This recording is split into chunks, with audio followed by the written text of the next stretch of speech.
भाई बहनों, આપણે ધોરણ 12 આંકડાશાસ્ત્રમાં પહેલા પ્રકરણની અંદર અત્યાર સુધી છેલ્લે સૂચકાંક, એનો અર્થ, સૂત્રો, સૂચકાંકના લક્ષણો એના વિશે વાત કરી. વિદ્યાર્થી મિત્રો, આજે સૂચકાંકના ઉપયોગો વિશે વાત કરવાની છે. તો સૂચકાંકના ઉપયોગો બહુ મહત્વની બાબત છે, કારણ સૂચકાંકથી દેશના અર્થતંત્ર વિશેનું પ્લાનિંગ થઈ શકે છે. સૂચકાંક એ દેશના અર્થતંત્રનું બેરોમીટર તરીકે ઓળખાય છે,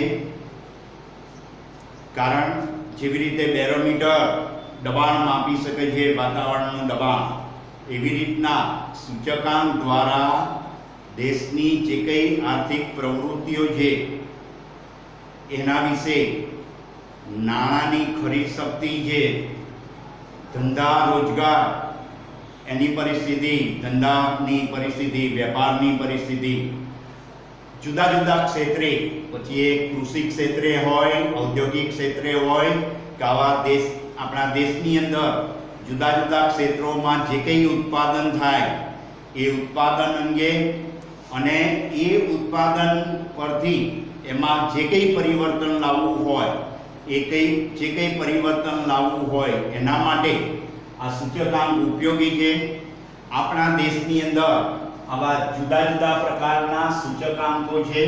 એ બધા સૂચકાંકોના નામ તમે યાદ રાખશો તો એ નામ ઉપરથી એની અંદર એ સૂચકાંક, જુદા જુદા પ્રકારના સૂચકાંક કઈ રીતે ઉપયોગી છે એના નામ ઉપરથી તમને વધારે ખ્યાલ આવશે. પહેલો સૂચકાંક છે વેપારી પરિસ્થિતિનો સૂચકાંક.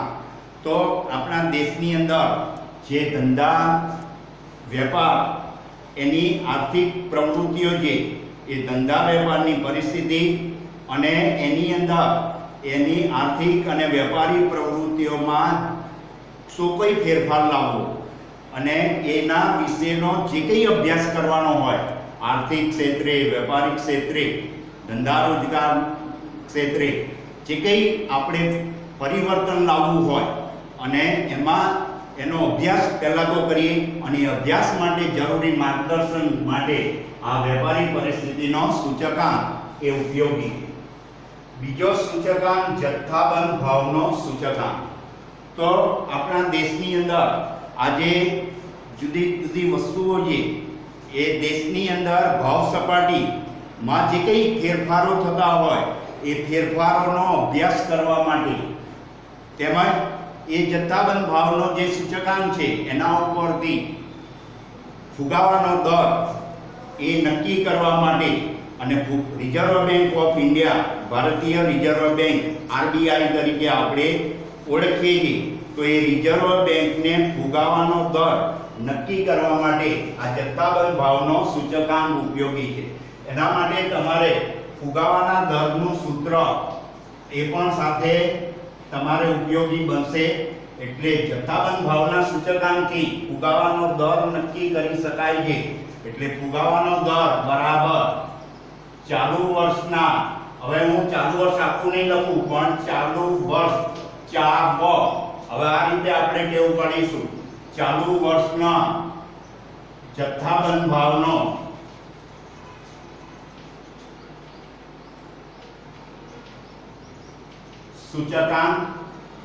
સૂચકાંક એને હું ટૂંકમાં સુઆંક તરીકે લખીશ, ઓછા અગાઉના વર્ષનો, એટલે અગાઉના વર્ષનો જથ્થાબંધ ભાવનો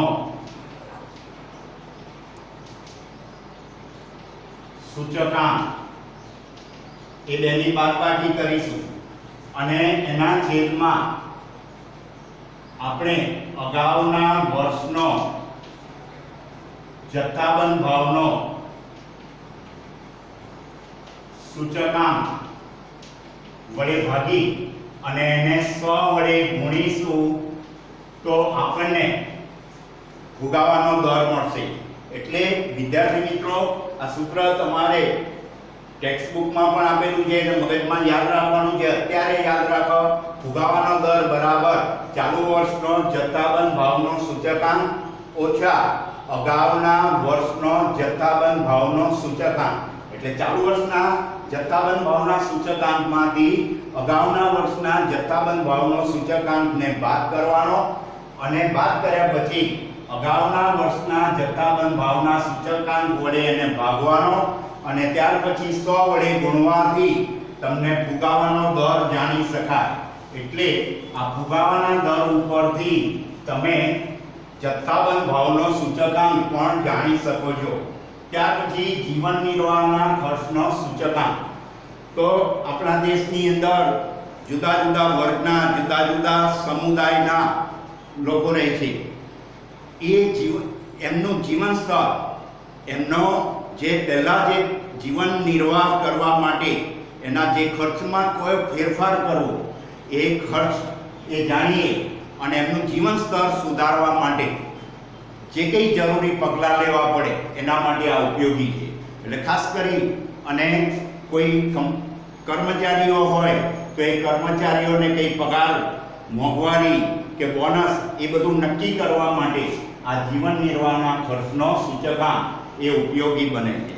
ત્યાર પછી એનાથી આગળ આપણે વાત કરીએ રાષ્ટ્રીય આવકનો સૂચકાંક.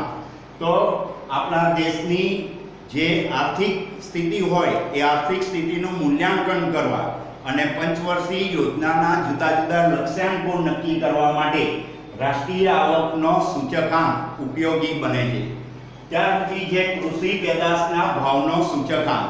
તો આપણા દેશ એ ખેતી પ્રધાન દેશ છે અને આપણા દેશમાં જે ખેતીવાડી ક્ષેત્રે, કૃષિ ક્ષેત્રે એ કૃષિ નીતિનું આયોજન કરવું હોય અને ખેડૂતોને એમનું જે કંઈ ઉત્પાદન થાય એ ઉત્પાદનના ટેકારૂપ ભાવ મળે એના માટે આ કૃષિ પેદાશના ભાવનો સૂચકાંક ઉપયોગી છે.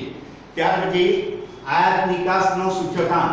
આપણા દેશમાં જરૂરી વસ્તુઓ આપણે આયાત કરીએ છીએ અને નિકાસ પણ કરીએ છીએ.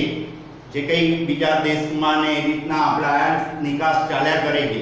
તો એ આયાત નિકાસની નીતિ ઘડવી હોય, મેં તમને કહ્યું કે એના નામ યાદ રાખજો. તો કૃષિ પેદાશ માટે તો કૃષિ પેદાશની નીતિ ઘડવા એવું તો લખી શકો. આયાત નિકાસ માટે તો આયાત નિકાસની નીતિ ઘડવા માટે આ સૂચકાંક ઉપયોગી છે. બીજું કે આપણા દેશમાં બીજા દેશની સાથે આવી રીતના વસ્તુઓની લેવડ દેવડ થશે એટલે આપણા માટે એ હુડિયામણ એ જે કંઈ એના નિમિત્તે એ થશે તો એ હુડિયામણની જરૂરિયાત નક્કી કરવા માટે આયાત નિકાસનો સૂચકાંક આપણને ઉપયોગી છે. ત્યાર પછી છે ઔદ્યોગિક ઉત્પાદનનો સૂચકાંક. તો આપણા દેશની અંદર જે જુદા જુદા ઉદ્યોગો છે તો એવા ઔદ્યોગિક ક્ષેત્રે, હુન્નર ક્ષેત્રે જે કંઈ ઉત્પાદન થતું હોય એ ઉત્પાદનમાં જે કંઈ ફેરફાર થયો એ ફેરફારનો અભ્યાસ કરવો હોય અને એમના અંગેની વેપારી પ્રવૃત્તિનું આયોજન કરવું હોય તો ઔદ્યોગિક ઉત્પાદનનો સૂચકાંક એ ઉપયોગી છે. ત્યાર પછી ધંધા રોજગારનો સૂચકાંક. તો આપણા દેશમાં કેટલા લોકોને રોજગારી પ્રાપ્ત થઈ છે અને બેરોજગારીનું પ્રમાણ કેટલું છે એ બેરોજગારી એના પ્રશ્નો જાણી અને આના દ્વારા આપણને રોજગારીનું ચિત્ર સ્પષ્ટ થાય છે અને એના દ્વારા આપણા દેશમાં જે માનવ શક્તિ છે એ માનવ શક્તિનું કઈ રીતે આયોજન કરી શકાય એના માટેનું આ સૂચકાંક, ધંધા રોજગારનો સૂચકાંક આપણને ઉપયોગી છે. ત્યાર પછી છે મૂડીરોકાણનો સૂચકાંક. આપણા દેશમાં શેર, ડિબેન્ચર કે શેર, ડિબેન્ચર અને સ્ટોક એવા ક્ષેત્રે જે કંઈ ભાવમાં વધઘટો થતી હોય છે અને એના રોકાણોમાં ગતિશીલતા લાવવા શેર કે ડિબેન્ચર એના ભાવમાં એના જે કંઈ ફેરફાર થતો હોય એના ભાવના વલણ વિશે જાણવું હોય તો એના વિશે પણ આ મૂડીરોકાણનો સૂચકાંક એ આપણને એના દ્વારા જાણી શકાય છે. ત્યાર પછી જે કાચા માલનો સૂચકાંક. તો જે વેપારીઓ હોય કે ઉદ્યોગપતિઓ હોય એને કાચા માલની જે ઉત્પાદન, વેચાણ એના અંગેની નીતિ ઉત્પાદન અને વેચાણ અંગેની નીતિઓમાં જે કંઈ જરૂરી માર્ગદર્શન મેળવવું હોય તો એના માટે કાચા માલનો સૂચકાંક ઉપયોગી છે. ત્યાર પછી છેલ્લો છે માનવ વિકાસનો સૂચકાંક. તો માનવ વિકાસની કક્ષા નક્કી કરવા, એમનું જીવન ધોરણ તેમજ એમનું અપેક્ષિત આયુષ્ય, એને શિક્ષણનું સ્તર, એ બધું નક્કી કરવું હોય તો માનવ વિકાસનો સૂચકાંક એ ઉપયોગી બને છે. એટલે વિદ્યાર્થી મિત્રો, આ સૂચકાંક આપણા દેશની જુદી જુદી આર્થિક પ્રવૃત્તિઓ અંગે, આપણને વેપાર અંગે, એના ભવિષ્યના આયોજન અંગે આપણને જરૂરી માર્ગદર્શન પૂરું પાડે છે. એટલે શરૂઆતમાં મેં તમને કહ્યું હતું કે સૂચકાંક એ દેશના અર્થતંત્રનું બેરોમીટર છે. તો આવી રીતે તમને પ્રશ્ન પૂછે, સમજાવો, એવું ના કહે કે સૂચકાંકના ઉપયોગો લખો, પરંતુ તમને એવો પ્રશ્ન પૂછે કે સૂચકાંક એ આપણા દેશના અર્થતંત્રનું બેરોમીટર છે. તો તમારે એની અંદર આ પ્રમાણે બધી બાબતો, આ બધા સૂચકાંકના ઉપયોગો પણ તમારે લખવાના.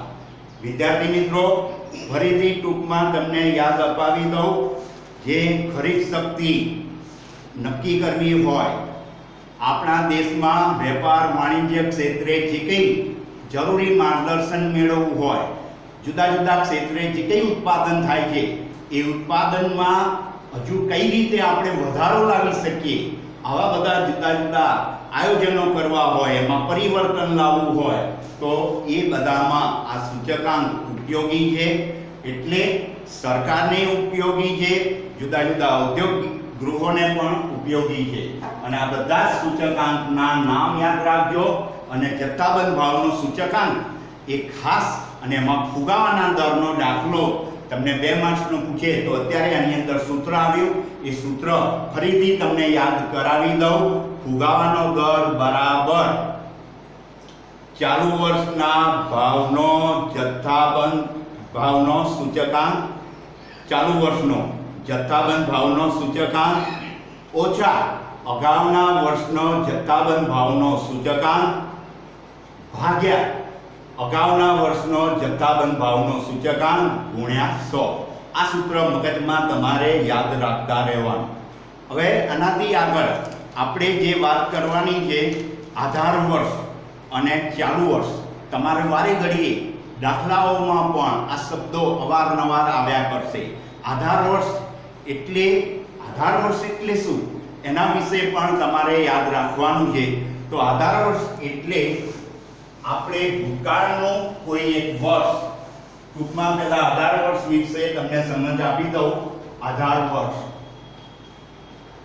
તો આધાર વર્ષ એટલે ભૂતકાળનું એવું કોઈ વર્ષ જે જ્યારે તમે કોઈ વસ્તુના ભાવમાં થતો ફેરફાર, એ ફેરફારને ભૂતકાળના જે વર્ષ સાથે તમે સરખામણી કરો છો. એટલે એ વર્ષ એટલે અગાઉનું, ભૂતકાળનું જે વર્ષ છે એની સાથે કોઈ વસ્તુના ભાવમાં ફેરફાર થતો હોય, એ વર્ષને તમે આધાર વર્ષ તરીકે લઈ શકો છો.